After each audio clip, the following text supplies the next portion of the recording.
मोहिनी एकादशी की आप सभी भक्तगणों को हार्दिक हार्दिक शुभकामनाएं। जय लक्ष्मी माता। स्वागत है आपका अपने चैनल श्रद्धा से भक्ति भावना में। श्री हरि विष्णु और माँ लक्ष्मी जी की कृपा आप और आपके समस्त परिवार पर सदैव बनी रहे। तो आज के वीडियो में पद्म पुराण में बताई गई मोहिनी एकादशी की व्रत कथा सुनेंगे। कथा शुरू करने से पहले मेरा आप सबसे एक निवेदन है कि यदि आप मेरे चैनल पे नए हो या पहली बार आए तो चैनल को सब्सक्राइब करना बिल्कुल भी ना भूलें और साथ ही में बेल आइकॉन भी क्लिक करें ताकि जब भी नया वीडियो अपलोड करूँगी सर्वप्रथम आपको नोटिफिकेशन मिल जाएगा। और वीडियो पसंद आए तो लाइक किया कीजिए क्योंकि आपका एक लाइक हमारे लिए बहुत महत्वपूर्ण है। इससे हमें और अच्छे वीडियो बनाने की प्रेरणा मिलती है। ज़्यादा से ज़्यादा शेयर कीजिए और हाँ, श्री हरि के सच्चे भक्त हो तो श्री लक्ष्मी नारायण का जयकारा कमेंट में ज़रूर लगा दें। तो आइए शुरू करते हैं। मोहिनी एकादशी का व्रत वैशाख मास के शुक्ल पक्ष की एकादशी को रखा जाता है। इस व्रत के महात्म्य के बारे में पद्म पुराण में बताया गया है कि इस व्रत को करने से व्रती को इस जन्म के साथ ही पूर्व जन्म के पापों से भी मुक्ति मिलती है। इस व्रत को करने वाले के लिए व्रत की कथा पढ़ना अनिवार्य होता है। तो आइए जानते हैं पद्म पुराण में बताई गई मोहिनी एकादशी की व्रत कथा क्या है। एक दिन महाराज युधिष्ठिर ने श्री कृष्ण से पूछा, हे जनार्दन, वैशाख मास के शुक्ल पक्ष में किस नाम की एकादशी होती है, उसका क्या फल होता है तथा उसके लिए कौन सी विधि है। भगवान श्री कृष्ण बोले, पूर्व काल में परम बुद्धिमान श्री रामचंद्र जी ने महर्षि वशिष्ठ से यही बात पूछी थी जिसे आज तुम मुझसे पूछ रहे हो। श्री राम ने महर्षि वशिष्ठ से कहा, भगवान, जो समस्त पापों का क्षय तथा सब प्रकार के दुखों का निवारण करने वाला व्रतों में उत्तम व्रत हो उसे मैं सुनना चाहता हूँ। फिर वशिष्ठ जी बोले, श्री राम, तुमने बहुत उत्तम बात पूछी है। मनुष्य तुम्हारा नाम लेने से सब पापों से शुद्ध हो जाता है, तथापि लोगों के हित की इच्छा से मैं पवित्रों में पवित्र उत्तम व्रत का वर्णन करूँगा। वैशाख मास के शुक्ल पक्ष में जो एकादशी होती है उसका नाम मोहिनी है। वह सब पापों को हरने वाली और उत्तम है। उसके व्रत के प्रभाव से मनुष्य मोहजाल तथा पातक समूह से छुटकारा पा जाते हैं।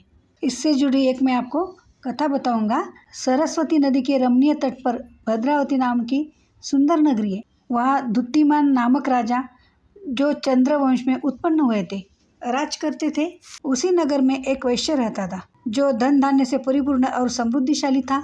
उसका नाम था धनपाल। वह सदा पुण्य कर्म में ही लगा रहता था। दूसरों के लिए फौसला, कुआं, मठ, बगीचा, पोखरा और घर बनवाया करता था। भगवान श्री विष्णु को भक्ति में उसका हार्दिक अनुराग था। वह सदा शांत रहता था। उसके 5 पुत्र थे, सुमना, दुत्तिमान, मेधावी, सुकृत तथा दुष्ट बुद्धि। दुष्ट बुद्धि 5वां था। वह सदा बड़े बड़े पापों में लिप्त रहता था। जुए आदि दुर्व्यसनों में उसकी बड़ी आसक्ति थी। उसकी बुद्धि न तो देवताओं के पूजन में लगती थी और न पितरों तथा ब्राह्मणों के सत्कार में। वह दुष्टात्मा अन्याय के मार्ग पर चलकर पिता का धन बर्बाद किया करता था। एक दिन पिता ने उसे घर से निकाल दिया तथा बंधु बांधवों ने भी उसका परित्याग कर दिया। अब वह दिन रात दुख और शोक में डूबा तथा कष्ट पर कष्ट उठाता हुआ इधर उधर भटकने लगा। एक दिन किसी पुण्य के उदय होने से वह महर्षि कौंडिन्य के आश्रम पर जा पहुंचा। वैशाख का महीना था। तपोधन कौंडिन्य गंगा जी में स्नान करके आए थे।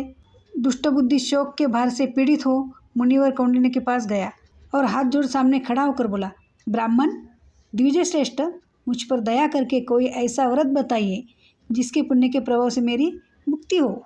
फिर कौंडिन्य बोले, वैशाख के शुक्ल पक्ष में मोहिनी नाम से प्रसिद्ध एकादशी का व्रत करो।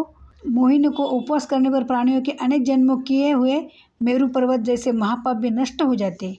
वशिष्ठ जी कहते, श्री रामचंद्र, मुनि का यह वचन सुनकर दुष्ट बुद्धि का चित्त प्रसन्न हो गया। उसने कौंडिन्य के उपदेश से विधिपूर्वक मोहिनी एकादशी का व्रत किया।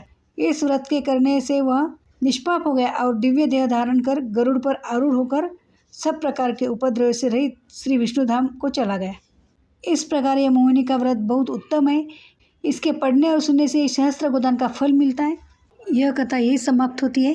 इसका तात्पर्य यह है कि यदि आप सच्ची श्रद्धा भक्तिभाव से श्री हरि भगवान विष्णु की पूजा करते हैं तो आपको सभी पापों से छुटकारा मिलता है और अंत में मोक्ष की प्राप्ति होती है। आशा करती हूँ आपको ये कथा अच्छी लगी है। यदि कथा अच्छी लगी तो वीडियो को लाइक कीजिए, ज़्यादा से ज़्यादा शेयर कीजिए, चैनल को सब्सक्राइब कीजिए। तो मिलते हैं ऐसे एक और कथा के साथ। धन्यवाद। जय लक्ष्मी माता। ओम विष्णवे नमः।